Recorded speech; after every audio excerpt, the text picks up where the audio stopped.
What skills should you learn, other than music composition and sound design, to work as a game audio professional in the game industry? Well, a lot of people will say FMOD or WISE or implementation, and that's definitely true. Learn how to actually put your sounds into a game. That doesn't necessarily require a ton of coding knowledge, but if you have even just a little bit of, let's say, C# knowledge, that will be very, very helpful to you. But the thing I will actually tell you is that you actually want to be focusing on communication skills. This is one of the most important and overlooked skills in any tech industry. People will focus just on the hard skills, programming, sound design, music, and completely forget about the human skills. So they'll wonder why they're not getting jobs when people who they think are less skilled than them are getting the gigs. And it's because, frankly, they're better at doing things like networking or leading or communicating, whether orally or written. And tons of people are getting work purely because they're better communicators than others.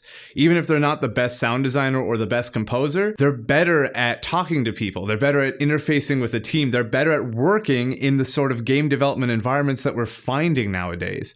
And if you have those skills, you'll go really, really, really far, much, much quicker than someone who's really good, but is emotionally completely void and ignorant. So make sure you actually pump those skills up as best you can. Hire a charisma coach, read books on social dynamics, whatever it takes, do those things so that you can up your social game and get more and more projects. It's incredibly helpful and really essential to work in a team-based environment like the game industry. So if you enjoyed that game audio FAQ, please make sure to subscribe and click the little bell so you get notified, literally what every other YouTuber on the planet tells you to do. And also sign up for my newsletter where I give you access to 2 free courses that'll teach you how to work, negotiate, network, and get paid in the game industry.